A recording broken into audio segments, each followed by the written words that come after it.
है दोस्तों, स्वागत है आपका आज की वीडियो में। आज हम लाए हैं आपके लिए काफ़ी कमाल का ड्रामा, जिसमें हम देखते हैं एक खूबसूरत लड़की को दिखाते हुए, जहां हम देखते हैं कि यहां पर ये सिर्फ हमारी इस हीरोइन की कल्पनाएं हैं, जो कि एक राजकुमारी बनने का सपना देख रही है।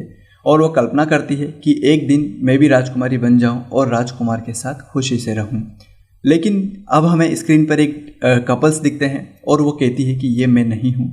ये एक लोकप्रिय महिला स्टार लिन बोनबॉय है और वो सोचती है कि ये अफवाहें हैं, वो जियांग मुचेन की मंगेतर है। आखिरकार उसने इतने साल जियांग मुचेन के आसपास बिताए हैं और वो एकमात्र महिला है जो उसके साथ इतने सालों से रह रही है।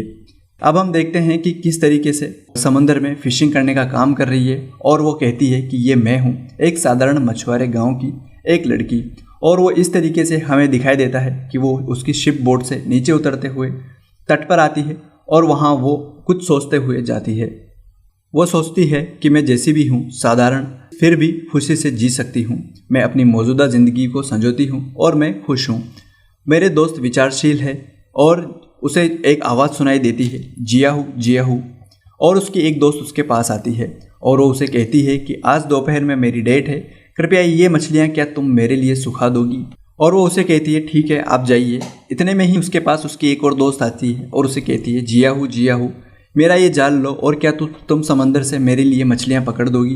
तो कहती है ठीक है, मैं इसे भी तुम्हारे लिए कर दूंगी। तो इस तरीके से वो आगे बढ़ती है। जैसे ही वो आगे बढ़ने लगती है, वो दोस्त वापस आती है उसके पास और उसे कहती है कि तुम ये मेरे लिए कर दोगी ना। तो वो कहती है हाँ बिल्कुल, मैं कर दूंगी, तुम जाओ। ऐसा कहकर वो उसे थैंक यू कहती है और वो भी वहाँ से चली जाती है। सोचना स्टार्ट कर देती है और वो सोचती है कि वैसे मेरा भी एक मंगेतर है, वो मुझसे बहुत प्यार करता है।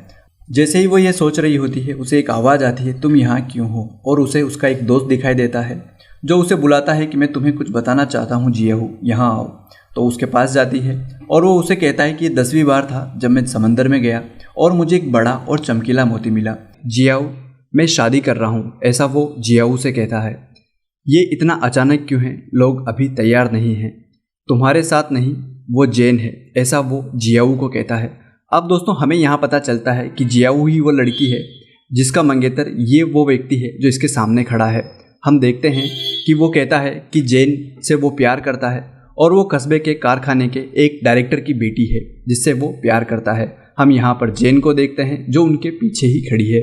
वो आगे कहता है कि उसके पिता ने कहा है अगर मैं उससे शादी कर लूँ तो मुझे उनकी फैक्ट्री में जगह मिलेगी। जियायू, तुम जानती हो मैं अब इस छोटे से मछुआरे वाले गांव में नहीं रहना चाहता हूं। मैं एक आदमी हूं, मैं बाहर की दुनिया देखना चाहता हूं। मैं जेन के परिवार का सहारा लेकर खुद की एक दुनिया बनाना चाहता हूं। ये तुम्हारे लिए है। वो उसे एक उपहार देता है और कहता है कि इसे एक विदाई का उपहार समझो। मैं दुनिया का सबसे ताकतवर आदमी बनने जा रहा हूँ। वो कहता है मैं तुम्हारी खुशियाँ चाहता हूँ, तुम मेरा इंतज़ार मत करना, तुम्हें मुझसे 1000 गुना बेहतर आदमी जरूर मिलेगा। और ऐसा कहकर वो वहाँ से चला जाता है। हम देखते हैं कि जियाऊ अब काफ़ी उदास हो गई है, काफ़ी मायूस है और उसकी आंखों में आंसू है और वो उसे गुस्से में चीख कर कहती है मैं तुमसे 1000 गुना नहीं बल्कि लाख गुना अच्छा आदमी जरूर ढूंढ लूँगी। अब हम स्क्रीन पर देखते हैं जियांग जोंग और जियांग मुचेन को, जिनकी एक बोर्ड मीटिंग होने वाली है और वो उस बोर्ड मीटिंग से पहले उनके दादाजी के पास मिलने जाता है। जियांग मुचेन जब उनके पास जाता है, लिफाफा देते वक्त दादाजी कहते हैं कि मेरी एक शर्त है और शर्त इस लिफाफे में है। जब जियांग मुचेन इस लिफाफे को खोलता है तो उसे एक लड़की की तस्वीर मिलती है जो एक मछुआरी है और नाव के साथ उसके कुछ फ़ोटोज़ होते हैं। जियांग मुचेन दादाजी से पूछता है कि आखिर ये क्या है। तो दादाजी कहते हैं कि अगर तुम इस कंपनी के उत्तराधिकारी बनना चाहते हो तो तुम्हें इस लड़की से शादी करनी होगी, यही मेरा फैसला है या यही मेरी शर्त है। अब हम स्क्रीन पर देखते हैं कि जेन और जियायू के मंगेतर की शादी हो रही है। गांव में एक काफ़ी बेहतरीन दृश्य है जहां पर उनकी शादी हो रही है। अब हमें देखने को मिलता है कि यहाँ उसकी पूर्व प्रेमिका जियायू वहां पर पहुंच चुकी है। जैसे ही वो वहाँ पर पहुँचती है, उसे लोगों के ताने सुनने को मिलते हैं। लोग उसे कहते हैं कि क्या तुम यहाँ पर मर्दों को लूटना चाहती हो या लोगों को तबाह करना चाहती हो। इस तरीके के कुछ ताने उसे सुनने को मिलते हैं और वो कहती है मैंने ऐसा नहीं किया, बेहतर होगा कि तुम यहाँ से चली जाओ और अपनी औकात जान लो, तुम्हारे जैसी लड़की को ज़िंदगी में कोई मर्द नहीं मिलेगा। उसे इस तरीके से लोग वहाँ पर कहते हैं। जियायू को वहाँ से जाने के लिए कहते हैं, उसे धक्का मारकर नीचे गिरा देते हैं। अब अगले सीन में हम देखते हैं कि एक चमचमाती कार वहां पर आती है और उस कार में हमें एंड्रयू देखने को मिलता है। लोग उसे देखकर कहते हैं कि ये तो एंड्रयू की कार है और एंड्रयू यहाँ क्यों है। जैसे ही एंड्रयू कार से उतरकर नीचे आता है तुरंत उसकी तरफ एक लड़की दौड़कर जाती है और उसकी कार को छूकर देखने लगती है। एंड्रयू उसे कहता है कि क्या मैं यहाँ अपनी कार दिखाने तुम्हें आया हूँ, और वो उस लड़की से कहता है कि माफी मांगो, और फिर वो लड़की उससे माफी मांगती है। फिर एंड्रयू जो है वो आगे जाता है, जो कि जीआईयू के पास जाकर के बैठ जाता है। वो जीआईयू की तरफ हाथ बढ़ाता है और जैसे ही वो जीआईयू की तरफ हाथ बढ़ाता है वहां पर एक और ब्लैक कार आती है। इस ब्लैक कार में से हमें वही जियांग मुचेन उतरते हुए देखने को मिलते हैं। और दोस्तों जैसे ही जियांग मुचेन नीचे उतरते हैं लोग वहां पर फिर से बातें करना शुरू कर देते हैं कि आखिरकार यहाँ पर ये जियांग मुचेन और एंड्रयू क्यों है।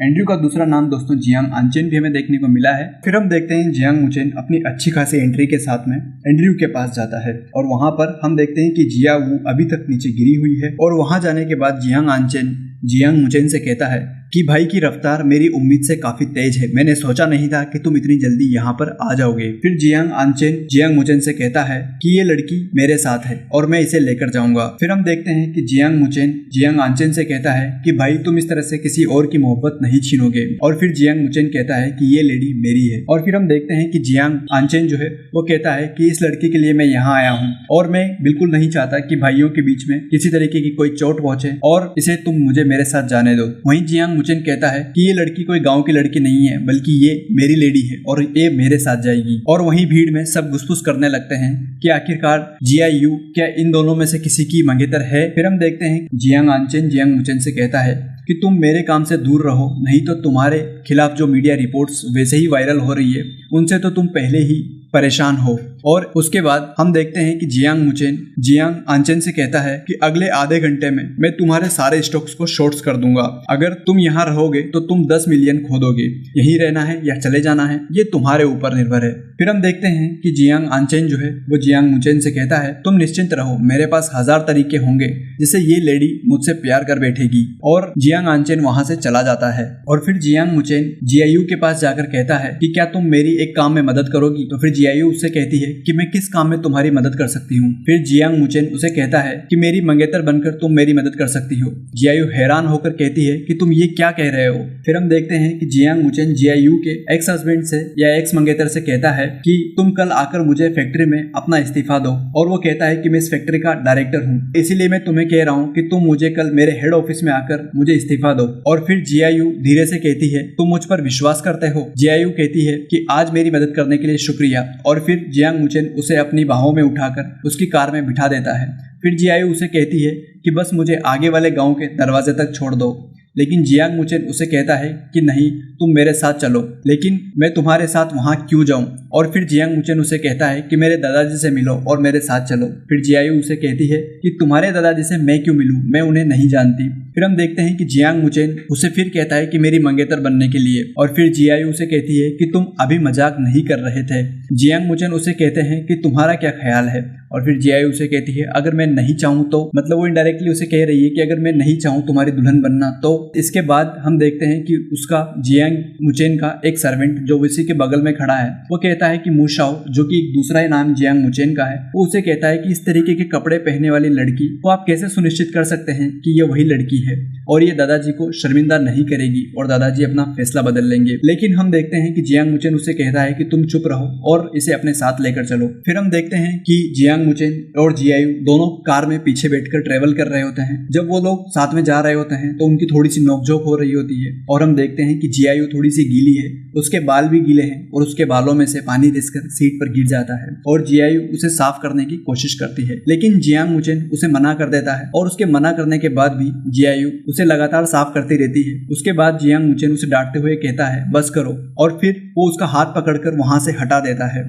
फिर जीआईयू उसे कहती है सॉरी मेरे बाल थोड़े गीले हैं। और फिर जियांग मुचेन कहता है कोई बात नहीं। फिर जियांग यू उसे कहती है जो कहना है कहो, मुझे पता है तुम मुझे पसंद करते हो, मेरे साथ मौके बनाने की कोशिश कर रहे हो, लेकिन इस तरह अचानक आकर हाथ पांव चलाना गलत है। अभी एक यांग के घर में तुमने मुझे गले लगाया, अब मेरा हाथ पकड़ने की कोशिश कर रहे हो। अगर ऐसा ही चलता रहा तो अगली बार क्या तुम मुझे किस करोगे। इस तरीके से जीआईयू जियांग मुचेन से कहती है और फिर बदले में जियांग मुचेन कहता है तुम सच में ऐसा सोचती हो, हालांकि मुझे नहीं पता तुम्हें मुझ में क्या पसंद पसंद है, लेकिन अगर तुम इतनी ही दीवानी हो मेरे पीछे तो तुमने जरूर मुझ में कोई खास वजह देखी होगी। अब हम देखते हैं कि जियायू जियांग मुचेन से कहती है कि मैं भी एक लड़की हूँ और मैं चाहती हूँ कि प्रेमी बराबर हो, कम से कम हम एक दूसरे का सम्मान करें, और मैं ये तो उम्मीद कर ही सकती हूँ कि तुम खुद पर काबू रखो। जियांग मुचेन जियायू से कहता है कि ठीक है, मैं जरूर खुद को रोकने की कोशिश करूंगा और मेरा प्यार तुम्हारे लिए है। फिर हम देखते हैं ये लोग घर पहुंच जाते हैं और जैसे ये लोग घर पहुंचते हैं वहां पर उनका एक सर्वेंट खड़ा होता है। वो उनसे पूछता है कि आप जियायू है? तो वो कहती है कि हाँ मैं हूँ।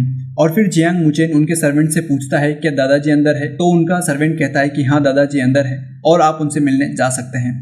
इसके बाद ये सब साथ में जाते हैं और हम देखते हैं कि जैसे ही जियायू अंदर जाती है वो वहां पर रखे खूबसूरत पत्थर को देखती है और जैसे ही वो उस खूबसूरत पत्थर को देखती है वो उसे छूकर अजीब तरीके से देखने लगती है। और वहां उनके साथ खड़े एक सर्वेंट उन्हें कहते हैं कि वाकई में मिस जियायू की जो नजर है वो काबिले तारीफ है, एक अद्वितीय नजर इनकी है। हमारे मालिक की ये एक काफी सालों पुरानी धरोहर है जो यहाँ पर रखी है। जब वो लोग वहां से आगे बढ़ते हैं तो वो देखते हैं कि एक खूबसूरत औरत वहां उनकी तरफ चली आ रही है और फिर हम देखते हैं कि जियायू उनसे कहती है क्या यह लीन वानबई है? तो उनमें से एक सर्वेंट कहता है हाँ। फिर उसके बाद जियायू वापस कहती है क्या ये वही लीन वानबई है जो टीवी सीरीज में अक्सर अभिनय करती है? क्या ये वही लीन वानबई है जो खूबसूरत महिला सेकंड लीड में रहती है? और इस तरीके से वो ये सब एक्साइटेड होकर कहती है।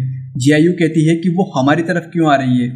फिर हम देखते हैं कि लीन वानबई उनके पास आ गई है और जियायू जो है वो उनके एक सर्वेंट के पीछे छिपने की कोशिश कर रही है। तभी लीन वानबई वहां पास आकर के उनके सर्वेंट से पूछती है कि आखिर ये पीछे कौन छिप रहा है। तभी उनका जो सर्वेंट है वो लीन वानबई से कहता है कि मैंने आपको बताया था ना, ये आपको काफी पसंद करती है और आपसे काफी शर्माती है, इसी वजह से शायद ये डायरेक्टली आपके सामने नहीं आना चाहती है। तभी लीन वानबई उसे कहती है मेरे सामने आओ, मैं तुम्हें खा तो नहीं जाऊंगी। और हम देखते हैं कि जियांग मुचेन हंसते हुए कहता है कि ये काफी दिलचस्प है, मैं अपनी हंसी नहीं रोक सकता। और फिर हम देखते हैं कि सर्वेंट जो है वो लीन वानबई से कहता है कि ये है जियांग दादाजी के द्वारा चुनी हुई मंगेतर। और यहाँ हम देखते हैं कि लीन वानबई को हल्की सी स्मेल आती है और शायद जियायू के समुद्र में काम करने की वजह से ये मछलियों की और समंदर के पानी की स्मेल है जो लीन वानबई को वहां पर आ रही है। इस वजह से वो थोड़ी सी अपसेट हो जाती है और एक तरफ मुंह कर लेती है और उस तरफ मुंह करके धीरे से कहती है कि अलमारी के नीचे से निकाली गई ये ड्रेस लेकर आई है। इसका मतलब है कि उनकी जीत पहले से ही पक्की हो गई है। और वो फिर धीरे से कहती है ये शर्म की बात है। फिर लीन वानबई मुचेन से कहती है कि चलो हम दादाजी से मिलने चलते हैं। फिर हम देखते हैं जियांग मुचेन, लीन वानबई और उनका सर्वेंट और फिर जियायू साथ में मिलकर के दादाजी से मिलने जाते हैं। फिर हम देखते हैं कि जो सर्वेंट है वो दादाजी के पास अंदर जाकर कहता है कि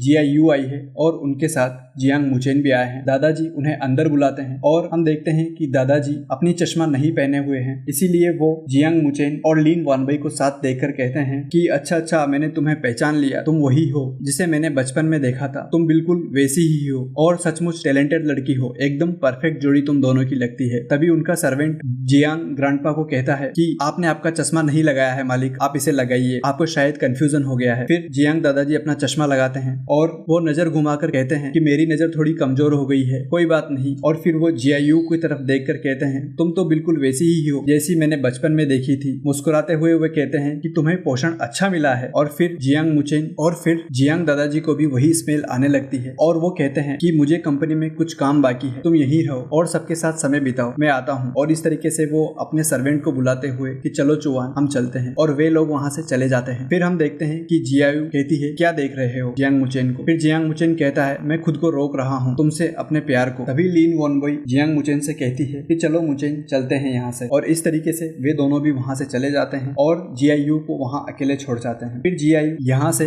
अकेले घर देखने निकल जाती है और वो इधर उधर घूम रही होती है। तभी उसे एक सफाई करने वाली सर्वेंट वहां पर दिखती है और वो सर्वेंट को देखकर उनसे हेलो करती है। तभी वो सोचती है ये परिवार सचमुच बहुत बदतमीज है, यही है इनकी मेहमान नवाजी। और नौकर से मिलने के बाद फिर वो वही बात कहती है कि यहाँ के नौकर भी इतने ही बदतमीज है। और फिर हम देखते हैं कि जैसे ही वो थोड़ी आगे बढ़ती है फिर थोड़ी देर बाद हम देखते हैं कि उस गीले फर्श पर जियायू फिसल जाती है और जियांग आंचेन वहां पर आकर के जियायू को पकड़ लेता है और वो उसे गिरने से बचा लेता है। तभी जियांग आंचेन को भी हल्की हल्की स्मेल आने लगती है और वो खुद से कहता है, हे भगवान यहाँ तो बदबू आ रही है। फिर वो कहता है लेकिन नहीं नहीं नहीं, वारिस की जगह पाने के लिए ये कुर्बानी मैं दे सकता हूँ। और इस तरीके से वो जियायू को पकड़े रहता है, उसे गिरने नहीं देता है। फिर हम देखते हैं कि जियायू भी कुछ सोच रही है, वो इमेजिनेशन करती है कि वो मुझे इस तरह से क्यों देख रहा है, कहीं उसे मैं पसंद तो नहीं आ गई। मुझे लगता है कि मैं उसे दीवाना नहीं बना पाऊंगी। जियांग मुझे ठंडा और हावी है, जियांग आंचेन नरम और ध्यान रखने वाला। अब मैं क्या करूं, आखिर किसे चुनूं। फिर इस तरीके से वो अपनी खुद की इमेजिनेशन में चली जाती है, जहां वो देखती है कि दोनों राजकुमार यानी कि जियांग मुचेन और जियांग आंचेन उसे प्रपोज करने के लिए खड़े हैं और वो दोनों में से चुनाव कर पाने में काफी ज्यादा कंफ्यूजन है। उसके तुरंत बाद हम देखते हैं कि जियायू उसके सपने से बाहर आती और जियांग आंचेन और जियायू वहां से गिर जाते हैं। फिर हम देखते हैं कि जियांग मुचेन और लिन वनबई एक जगह खड़े होकर बातचीत कर रहे हैं और लिन वनबई जियांग मुचेन से कहती है कि दादाजी आखिरकार तुम्हारे लिए ऐसी ओढ़ का इंतजाम कैसे कर सकते हैं। जियांग मुचेन लिन वनबई को कहता है, पता नहीं, हमेशा लगता है मामला इतना आसान नहीं है, और क्या तुम उससे शादी करोगे। इस तरीके से लिन वनबई जियांग मुचेन से पूछती है और फिर हमें सीन दिखाई देता है जियांग आंचेन और जियायू के साथ में एक किसी दूसरे कमरे में, जहाँ हम देखते हैं कि जियांग आंचेन ने जियायू के लिए कपड़ों के कलेक्शन की एक लाइन लगा रखी है और उसके लिए काफी सारे अलग अलग डिजाइन वाले कपड़े वहाँ पर तैयार करके रखे हैं। वहाँ पर उनकी एक सर्वेंट भी आती है और वो उन्हें कहती है कि ये सब कपड़े आपके लिए है, आप इनमें से जो चाहे वो पहन सकती है। फिर हम देखते हैं कि जियांग आंचेन उससे पूछता है कि क्या तुम्हें कोई कपड़ा पसंद नहीं आया। फिर जियायू उसे कहती है कि नहीं, ऐसी बात नहीं है, बस मुझे समझ नहीं आ रहा है कि कौन सा चुनूं। तभी हम देखते हैं कि जियांग आंचेन उसे खुद से एक एक करके कपड़े दिखाने लगता है और वो हर कपड़े के लिए मना कर देती है, क्योंकि उस तरीके के कपड़े उसने कभी पहने नहीं थे, वो या तो काफी छोटे थे या काफी अलग थे। और फिर हम देखते हैं कि जियांग आंचेन उनकी सर्वेंट से कहता है कि लगता है ये काफी कम कपड़े हैं, तुम इसके लिए और कपड़े लाओ। और इस तरीके से उनकी सर्वेंट कहती है कि ठीक है, और वो वहां से चली जाती है। उसके बाद हम देखते हैं कि जियांग आंचेन को भी फोन कॉल आ जाता है और वो भी वहां से बात करते हुए चला जाता है। और फिर हम एक अलग सीन देखते हैं कि जियांग मुचेन और लिन वनबई वहां पर आते हैं और उनके एक सर्वेंट से पूछते हैं कि जियांग आंचेन क्या यहाँ पर आ चुका है। तो उसे कहती है कि हाँ, वो यहाँ पर आ चुके हैं और वो अभी अभी बाहर गए हैं और उस लड़की को वो यहाँ पर लाए हैं। वो इस तरीके से उनकी सर्वेंट उन्हें कहती है। वो अभी भी अंदर मेकअप कर रही है और जियांग मुचेन जब ये सुनता है तो उसे वो एक ड्रेस देता है और उसे कहता है, उनकी सर्वेंट को वो कहता है कि उसे इसे पहनने के लिए कहो, और उनकी सर्वेंट उन्हें कहती है कि ठीक है। और फिर हम देखते हैं कि लिन वनबई जियांग मुचेन से पूछती है कि तुमने उसकी ड्रेस चुनी है, और फिर जियांग मुचेन लिन वनबई को कहता है कि हाँ, ये वही ड्रेस है जो जियांग आंचेन की माँ ने जियांग परिवार की डिनर पार्टी में पहनी थी। तब दादाजी का चेहरा चाचाओं के सामने उतर गया था। सोचो, अगर आज ये ड्रेस पहनकर ये लड़की डिनर पार्टी में आएगी तो दादाजी को क्या याद आएगा। और लिन वनबई हंसते हुए कहती है, ठीक है, तो फिर मैं पहले अपना मेकअप करवा लेती हूँ। और फिर हम देखते हैं जियांग आंचेन को फोन पर बात करते हुए, वो कह रहा है, हेलो, क्या